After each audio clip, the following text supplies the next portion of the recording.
Alors la RIFEL est une association, comme je le disais, à caractère interprofessionnel. Cela signifie qu'elle regroupe l'ensemble des opérateurs allant de l'amont à l'aval.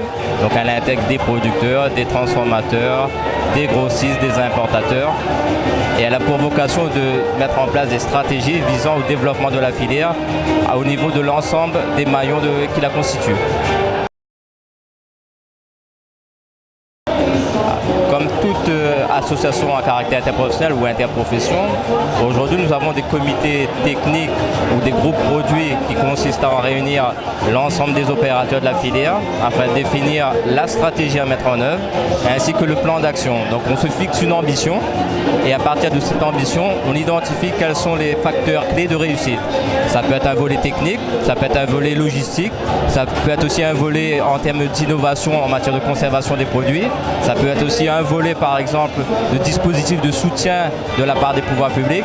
Et à partir du moment où on a défini ce plan d'action, mon rôle ou celui de partenaire beaucoup plus ciblé intervient afin de mettre en place ces actions.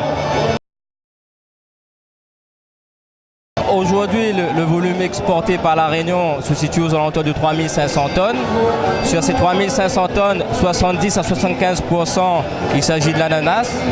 Ensuite, on intervient majoritairement le litchi, sachant que, comme vous le savez, la particularité du litchi, c'est que les exportations se déroulent sur 1 mois et demi au maximum.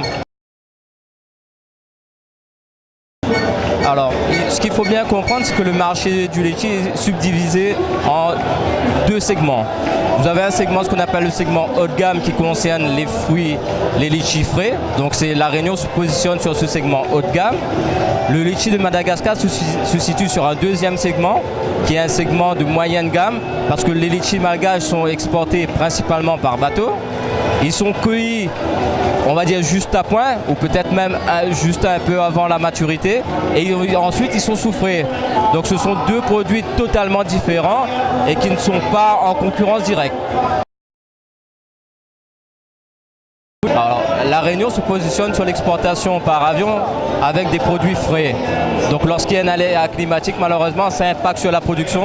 Il nous est impossible de pouvoir préstocker le produit pour ensuite l'exporter parce que ça ne correspond pas à la gamme de produits que nous souhaitons développer et mettre en avant en métropole.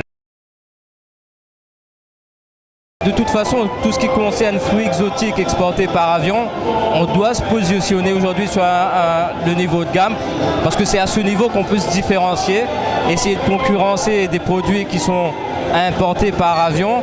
On n'a aucun moyen en termes de compétitivité financière de pouvoir gagner des parts de marché. Cela fait déjà plus d'1 an que nous interpellons l'ensemble des pouvoirs publics ainsi que nos propres députés sur les contraintes liées à la mise en œuvre de cette réglementation. Ce qu'il faut bien comprendre, c'est que cette réglementation va imposer désormais que les produits, les litchis ou autres produits, parce qu'il n'y a pas que le litchi qui est concerné, sera désormais soumis à un contrôle systématique lorsque ce produit sera exporté vers le marché français ou européen.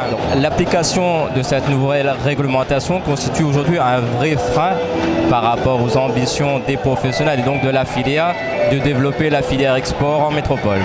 Elle constitue un frein parce que tout simplement cette réglementation va imposer que désormais sur chaque lot de produits exportés vers la métropole, il y aura un contrôle. Donc cela va freiner le flux logistique, sachant qu'au mois de décembre, 43% de nos volumes sont exportés. On aura donc une contrainte supplémentaire qui va freiner notre exportation. Parallèlement, là où il y a une certaine incompréhension de la part de nos professionnels, cela fait maintenant plus de 20 ans que la réglementation autorise l'exportation du litchi vers le marché français et le marché européen.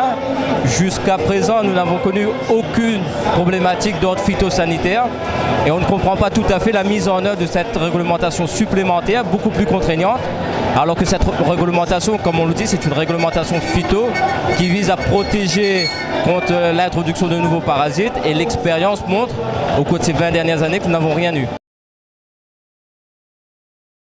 Outre, je dirais, l'ananas et le litchi, aujourd'hui La Réunion souhaite développer 2 autres produits. Il s'agit du fruit de la passion ainsi que de la mangue, mais il s'agit particulièrement d'une variété typique de La Réunion Il s'agit de la mangue José.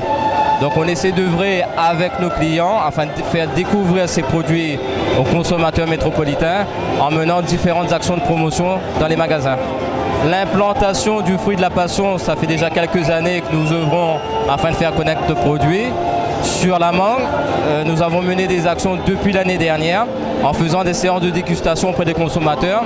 Parce que ce qu'il faut bien comprendre, c'est que le consommateur achète aujourd'hui une mangue qui est plutôt originaire d'Amérique du Sud, donc une mangue avec une coloration particulière qui est à la fois verte, rouge et légèrement jaune. La particularité de la mangue José, c'est une mangue qui est uniquement, exclusivement d'une couleur orangée. Donc le consommateur était un peu, je dirais, perturbé par cette coloration, mais néanmoins, la mangue José présente quand même un avantage, c'est qu'elle a un parfum inégalé et qui permet au consommateur, je dirais, de s'affranchir de cette problématique de coloration.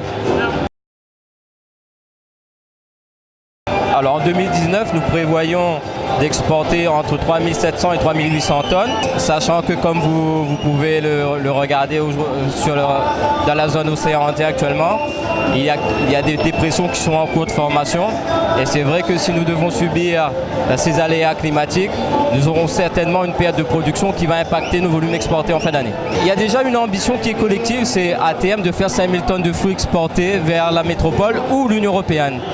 Aujourd'hui, on s'oriente, le flux se fait vers la métropole, mais on sait très bien qu'il y a des débouchés vers d'autres marchés. C'est le cas de nos autres concurrents tels que Maurice ou l'Afrique du Sud qui se positionnent sur les marchés de l'Europe du Nord.